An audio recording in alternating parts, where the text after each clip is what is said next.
오늘 말씀의 제목을 따라해 보시기 바랍니다. 예수님을 바라보아야 합니다. 예수님을 바라보아야 합니다. 이제 새해 첫 번째 새벽 예배가 되었습니다. 또 새해 쓸 수 있는 큐티 노트를 다음 주, 이번 주 안에 우리 교육자들이 준비해서 여러분에게 배포하도록 하겠습니다. 잘 활용해서 아침에 여러분의 귀로 듣는 것도 중요하지만 스스로 묵상하고 또 선포된 말씀을 적어보고 또 여러분에게 적용할 시간을 드리면 그것을 내 삶 속에 어떻게 적용해 볼까, 그렇게 도전하게 될 때 저와 여러분의 삶이 풍성케 될 줄로 믿습니다.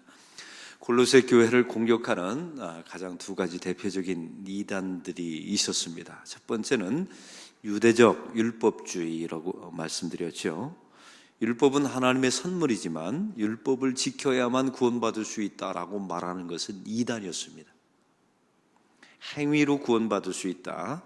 그리고 구원에 자기 행위를 끼워 넣는 것은 이단들의 사상이었습니다. 이것이 첫 번째 골로새 교회를 괴롭혔어요. 이것은 2000년이 지난 지금도 한국 교회를 엄청 괴롭히고 있습니다. 뭘 해야만 구원받을 수 있을 것처럼 생각하는 것. 사실은 무엇인가를 하는 것은 구원받은 은혜를 우리가 알아서 하는 것이지 않습니까? 그래서 교회는 참 놀라운 것은 강압하는 곳이 아니에요. 매혹시켜야죠.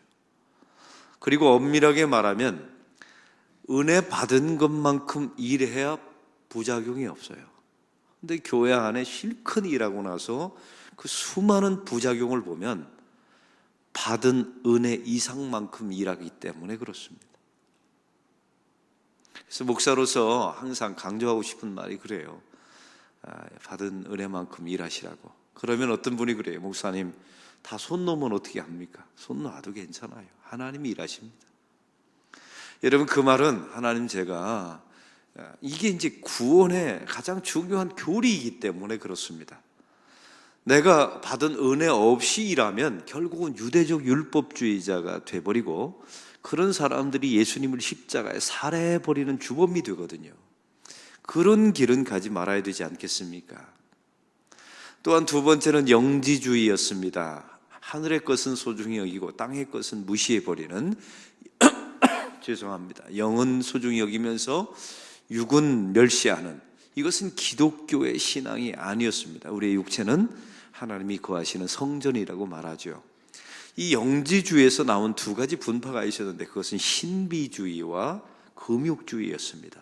이와 같은 이단들이 사실은 신천지나 통일교 같은 것은 순진한 이단들이에요. 그건 눈에 보이지 않습니까? 근데 이런 금욕주의나 교회 안에, 여러분의 신앙 안에 들어와 있는 금욕주의나 신비주의, 이런 영지주의, 유대적 율법주의는 아주 지독한, 2000년 동안 단 한 번도 사라지지 않은, 통일교는 예년에 100년 전만 해도 없었어요. 신천지 50년 전만 해도 없었습니다. 그리고 앞으로 100년이 지나면 신천지, 통일교 다 사라져버릴 거예요. 그러나 제가 말씀드린 이 골로새 교회를 괴롭혔던 이단은 2000년 동안 단 한 번도 사라지지 않고 교회를, 성도를 괴롭혔다는 사실입니다. 이런 골로새 교회를 향하여 사도 바울은 오늘 1절에 이렇게 공격당하는, 이렇게 이단들의 공격을 당하는 골로새 교회를 향하여 1절에 이렇게 또한 편지를 쓰게 됩니다. 다 같이 읽겠습니다. 그러므로 너희가 그리스도와 함께 다시 살리심을 받았으면 위의 것을 찾으라. 거기는 그리스도께서 하나님 우편에 앉아 계시니라. 여러분, 위의 것을 찾으라 라고 말하면 영지주의와 또 헷갈릴 수 있잖아요. 왜요? 하늘의 것을 소중히 여기고, 영지주의는 그렇게 말했거든요. 땅에 있는 것, 직장생활, 또 우리의 삶은 부질없는 것이다. 죽어서 천국만 가자. 이게 영지주의였거든요. 근데 오늘 사도 바울은 위의 것을 찾으라 라고 말하고 있어요. 오해될까봐. 그 다음에 이렇게 말합니다. 거기는 누가 계시다고요? 예수님이 계시다고. 여러분, 그러면 다시 엮어볼까요? 위의 것을 찾으라는 말은 누구를 찾으라는 말이에요? 예수님을 찾으며 살라는 의미였던 것입니다. 직장생활은 소용없어, 가정생활은 부질없는 것이야, 이런 걸 말하는 게 아니었던 겁니다. 그래서 2절의 말씀을 이렇게 말합니다. 위의 것을 생각하고 땅의 것을 생각하지 말라. 이게 이분법적으로 말하고 싶었던 게 아니라 예수님을 생각하고 예수님 이외의 것은 생각을 버려라 라고 말씀하셨던 거예요. 할렐루야. 여러분, 오늘 말씀에 보면 골로새 교회는 루카스 계곡에 자리 잡은 3대 도시 중에 하나였습니다. 처음에는 산업이 아주 왕성했죠. 근데 시간이 지나가면서 이 골로새 도시가 점점 상업이 쇠락해 갔습니다. 그래서 많은 사람들이 골로새 지역을 떠나게 되는 상황이었어요. 여러분, 만약 부산이 이랬다고 합시다. 부산이 상업도시였고 항구도시였다가 갑자기 사람들이 쫙 빠져나가면서 여기가 슬럼화되었다. 만약 그런 상상을 해보면 이 골로새 교회와 비슷했습니다. 여러분, 그래서 골로새 사람들은 위축이 되고 소망이 사라지고, 왜냐하면 그렇게 융성했던 산업들이 다 무너지면서 어떤 기대감이 없게 되었어요. 마침 그때 새롭게 유입된 예수 그리스도의 복음이 그들의 유일한 소망이 되는 분위기가 생겼어요. 그런데 이들 안에 소망이신 예수 그리스도, 그들의 유일한 소망이 되신 예수 그리스도를 흔들어 놓는 이단들이 또 하나 생겼습니다. 제가 그게 지난주에 말씀을 나눴죠. 예수님 믿어라, 중요하다. 그러나 예수님만으로 충분하지 않으니까 거기다 플러스 알파를 하라, 이렇게 말하는 이단들이 등장했다는 거예요. 여러분, 이거는 그때나 지금이나 똑같지 않습니까? 여러분, 신앙생활 하면서 예수님만으로 충분합니다 라고 고백하십니까? 우리 항상 그러잖아요. 예수님도 좋습니다, 중요합니다. 근데 거기다가 플러스 알파가 있었으면 좋겠습니다. 참 기가 막힙니다. 이게 2000년 전이나 지금이나 하나님이 우리 인류를 너무나 잘 알고 계셨던 거예요. 제가 말씀드렸죠. 플러스 알파 있어야 되는 경우도 있지요. 그러나 우리가 항상 종말론적으로 생각해보면 그 플러스 알파는 점점 사라지고, 우리가 마지막 순간에 뭘 한다고요? 마지막 노래 하나, 마지막 성구 하나 외우고 주님 앞에 가요. 여러분, 그 마지막 찬송, 가장 성도들이 많이 부르는 찬송이 뭔 줄 아세요? 날 구원하심, 날 구원하심. 성경에 써있네. 예수 사랑하심은 거룩하신 말일세. 이게 통계가 나와 있어요. 이 노래, 이 찬양을 가장 많이 부르고 죽어요. 그럼 그 찬양의 주제가 누구입니까? 예수님이에요. 제가 말씀드렸지 않나요? 우리가 죽을 때는 그 자식도 내 죽음을 대신할 수가 없어요. 그리고 그 누구도 나의 아픔도 알지 못하고요. 그 순간만은 내가 주 예수 앞에 단독자로 서는 겁니다. 이런 날이 옵니다. 그래서 플러스 알파를 하나하나 빼어가는 것이 성도의 신앙생활임을 잊지 마시기 바랍니다. 여러분, 오늘 말씀에 보면 그래서 예수님을 찾으라라는 것은 바라보라라는 의미입니다. 그러면 도대체 우리는 그 의미가 무엇일까요? 예수님을 찾으라, 바라보라라는 의미는 오늘 성경의 1절에 이렇게 나와 있습니다. 그리스도와 함께라는 단어가 3번이나 반복되어 있습니다. 우리가 이 땅에서 예수님을 바라보며 예수님을 찾는다는 의미는 나 혼자가 아니라 예수님이 함께 한다는 의미입니다. 나의 모든 일의 동기가 예수님이셔야 돼요. 무슨 일을 할 때마다 이 모든 일의 동기 안에, 그 일을 시작하게 된 동기 안에 예수님이 들어있는가? 이게 예수님과 함께 합니다. 여러분, 예수님의 이름 자체가 임마누엘입니다. 하나님이 우리와 함께 계시다. 더 놀라운 사실은 예수님이 승천하면서 예수의 영을 보내주셨는데 그분이 성령님이세요. 성령님은 이 땅에 왜 오셨을까요? 기도원에서 박수치면서 흥분하라고요? 성령이 임했네, 성령이. 여러분, 이 한국교회가 정말 잘못 가르쳐 놓은 거예요. 성령은 여러분의 뇌, 손바닥, 가슴 뜨겁게 하려고 성령이 오신 게 아니에요. 그 핍박받은 성도들이 디아스포라가 되거든요. 이 초대교회 보면 엄청난 핍박을 받아서 예수 믿는 사람들이 쫙 소아시아 7지역으로 다 흩어져 버려요. 그러면서 한번 생각해 보세요.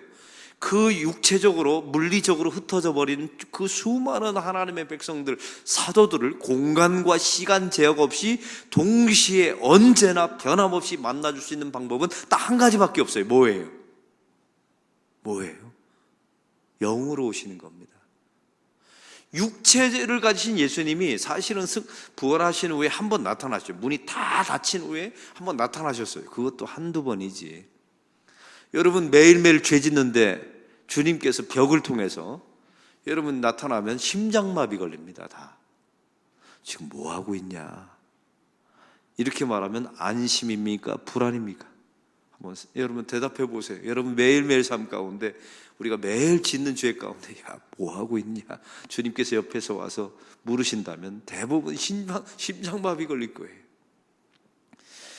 고난받은 하나님의 백성들에게 시간과 공간 제약 없이 만나주기 위해서 오신 분, 여러분의 그 사도성, 여러분에게 부름받은 하나님의 그 제자도를 날마다 여러분의 삶의 현장 속에서 깨닫게 하시고 격려하기 위해서 오신 분이 성령님의 기도원에 가서 성령 제발 이딴 소리 하지 마시고요.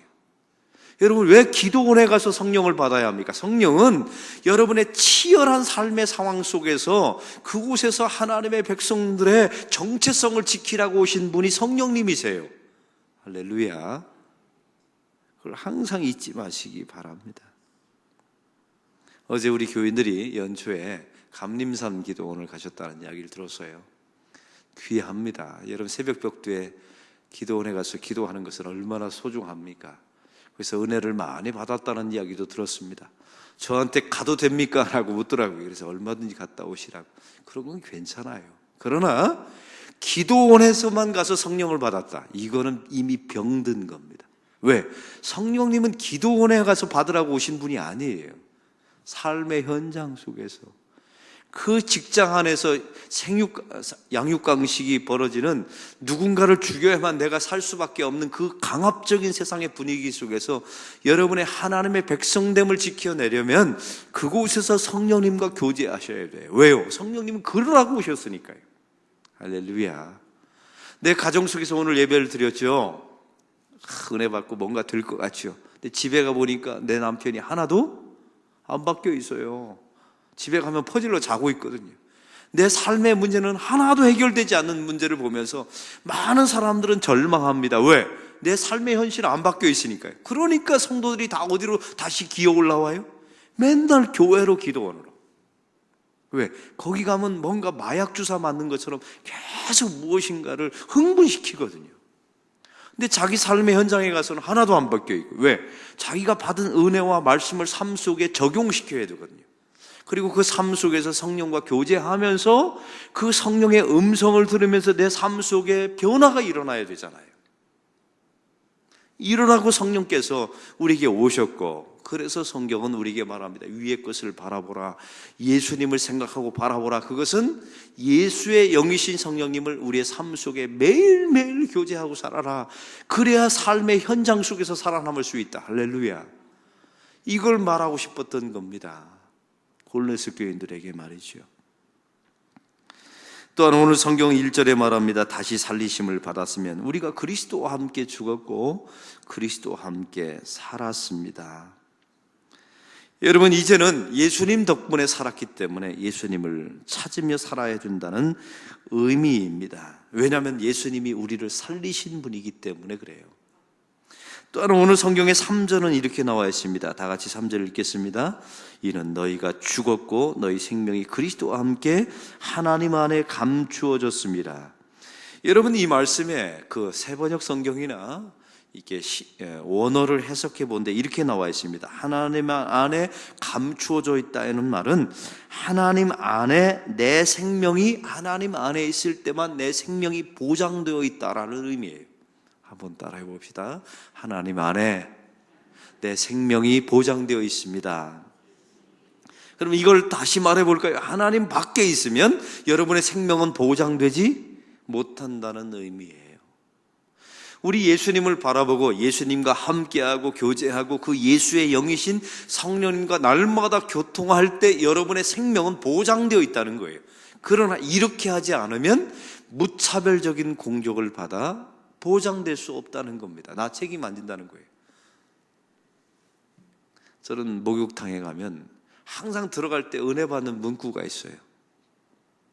맡기지 않으면 책임지지 않습니다 라고 나와 있더라고요. 귀중품을 맡기지 않으면 책임지지 않습니다. 은혜가 얼마나 되는지. 우리 주님도 마찬가지예요. 주님께 맡기지 않으면 우리 주님께서 책임지지 않습니다. 오늘 본문의 말씀이 그런 거예요. 하나님 안에 감추어져 있는 사람들이 성도입니다. 이 말은 그리스도 안에, 성령 안에 그분과 교통하며 살아가게 될 때 우리의 생명의 안전은 보장됩니다 라는 의미입니다. 또한 오늘 성경의 사전의 말씀은 이렇게 나와 있습니다. 다 같이 사절 읽겠습니다. 우리 생명이신 그리스도와 함께 나타나실 그때 너희도 그와 함께 영광 중에 나타나리라. 여러분, 이 말씀은 결국 우리에게 예수님을 바라보라라는 의미는 세상의 종말을, 결국 이 땅의 완성자로 오실 그 주의 재림과 나의 죽음을 통해서 주님께 가는 개인적 종말을 의미하는 것입니다. 이것을 깊이 생각하라는 거예요. 여러분, 새벽두서부터 죽음에 대한, 종말에 대한 이야기를 해서 죄송하지 않아요. 저는. 왜냐하면 이 신앙이 결국 기독교를 가장 강하게 만들어 놓습니다. 이건 2000년의 역사 가운데 이미 신학자들, 이미 목회자들을 통해서 검증된 거예요. 결국 기독교를 가장 강하게 만들었던 것은 고난이었어요. 고난. 제가 항상 드리는 말씀이죠. 우리가 3만 불, 4만 불이 넘어가면 중요한 사실은 기독교는 쇠락할 수밖에 없어요. 왜냐하면 기독교는 현세적인 종교가 아니었거든요. 기독교의 출발이 어디서 됐다고요? 카타콤이에요. 카타콤. 그 카타콤에서 시작된 기독교가 수도원으로 올라갔고, 여러분, 그 수도원에 올라갔던 기독교가 나중에 도시 문명을 만나서 세상으로 내려오게 된 거예요. 본래 교회는 무덤이었어요. 무덤. 교회는 본래 수도원이었습니다. 그게 도시 속에 늘어와서 세속화되고 번영의 신앙에 이 탈을 쓰고 나서 그게 현세화되었죠. 현세화된 기독교는 기독교가 아닙니다. 그래서 2000년 동안 수많은 공산주의 하에서 또 수많은 이교도들의 탄압을 받았을 때 그들이 버텨낸 신앙을 2000년 동안 단 한 번도 중단되지 않았고 지켜낸 비결이 무엇이었을까요? 결국 그 중심에 예수 그리스도와 또 한 가지, 그 예수님을 통해서 이 땅에 완성될 종말을 예수 믿는 사람들이 믿었던 거예요. 할렐루야. 여러분, 가난 가운데 쩔쩔매면서 막 모든 신앙을 팔아먹는 성도들이 있어요. 제가 묻고 싶은 게 있어요. 당신은 정말 천국이 있다는 걸 믿으십니까? 당신은 정말 천국이 있다는 걸 믿으십니까? 육체적인 질병 때문에 너무 절망하고 내 모든 것을 다 잃어버렸다고 절망하는 성도들이 있더라고요. 제가 진짜 묻고 싶은 게 있었어요. 당신 기도하면 낫습니다. 이런 말도 하지만 진짜로 목사로서 묻고 싶은 건, 당신은 정말 천국이 있다는 걸 믿으시나요? 여러분, 천국이 있다는 것을 정말로 믿는다면 그렇게 살 수는 없지 않습니까? 저는 장례를 치르면서 정말 가난하게 살다가 정말 그러나 신앙을 지켜낸 우리 권사님들이 계세요. 그 장례를 치르면서 제 마음속에 이런 확신이 확 드는 거예요. 저는 천국을 본 적 없어요. 목사인데도 천국을 본 적이 없어요. 그러나 성경에 있는 천국이 어느 날 믿어져요. 그런데 확신한 예가 있어요. 제가 천국이 정말 있다 확신하게 된 계기가 뭔지 아세요? 정말 예수를 잘 믿었어요. 그런데 이 권사님이 암으로 평생 가난하게 돌아가셨어요. 그 장례를 치르면서 제가 그 장례식 설교에 이런 말을 했습니다. 우리 사랑하는 성도 여러분, 이런 성도를 위해서 반드시 천국이 있어야 되고 있다는 게 저는 진짜 믿어집니다.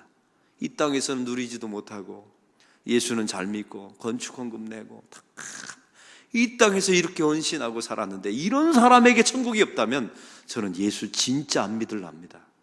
이런 사람 때문에 정말 천국이 있다는 게 저는 정말로 믿어져요. 할렐루야. 이런 세상은 이렇게 버티는 겁니다. 세상에서는요, 무엇인가를 다 이루고 쌓는 이런 장소가 아니에요. 세상에서는 우리의 신앙을 잘 이렇게 버티고 견디다가 결국 예수님이 재림하시고 아니면 내가 죽어서 천국에 가서 결국 완성되고 승리하는 것. 기독교는 성공하는 게 아니라 승리하는 것. 주 예수의 힘을 입어서 승리하는 것이 기독교입니다. 우리 교인들을 보세요. 여러분, 살만하고 먹고 살만하고 또 무엇인가 세상에서 풍요한 사람은 참 미안하지만 믿음들이 별로 없어요. 또 그분에게 믿음이 있다면 이건 진짜 기적입니다. 하나님의 아주 놀라운 은총이에요. 그러나 대부분을 보면 고난당하고 핍박당하고 예수 믿는 것 때문에 또 가난하고 병들고 이런 분들이 예수님을 잘 믿어냅니다. 왜냐하면 그것밖에 길이 없으니까. 그들의 유일한 소망은 이제 세상에서, 나 한번 여러분에게 묻습니다. 여러분은 점점 돈 많이 벌 가능성이 있으세요? 연세 70 이상 된 분들만 속으로 한번 대답해 보세요. 이제 무엇인가 투자해서 대박을 날 기회가 있을 것 같으세요? 우리 권사님들 참 솔직해서 너무 좋아요. 없어요, 여러분. 여러분 점점 이제 또 묻습니다. 70 이상 된 분입니다. 여러분 점점 건강이 좋아져서 이 50대 중반 된 저와 같은 건강을 찾을 수 있을 거라고 생각하세요? 대답 좀 한번 해보세요. 없어요. 이분들에게 유일한 소망은 이제 주님이 이 땅에 오시든지 내가 죽어서 가는 천국을 통하여 승리할 것이 저들의 유일한 소망이었던 거예요. 이렇게 되어야 예수를 잘 믿어낼 수 있습니다. 그리고 버텨내고 견디다가 주 예수님 때문에 승리하게 되는 하나님의 백성들이 될 줄로 믿습니다. 이게 본래 기독교의 본질이었던 겁니다. 이 골로새 교회를 향하여 이 본질을 말씀하신 주의 뜻을 잘 받들어서 이 물질 문명화된 이 세상 속에서 신앙 배교하지 않고 잘 버티고 견디고 승리하는 저와 여러분이 되기를 소망합니다. 오늘 말씀의 느낌과 깨달은 점을 적어보시고 해야 될 것 한 가지와 하지 말아야 될 것 한 가지를 적어보시고 이 말씀대로 사는 하루가 되게 달라고 기도하는 시간 갖겠습니다.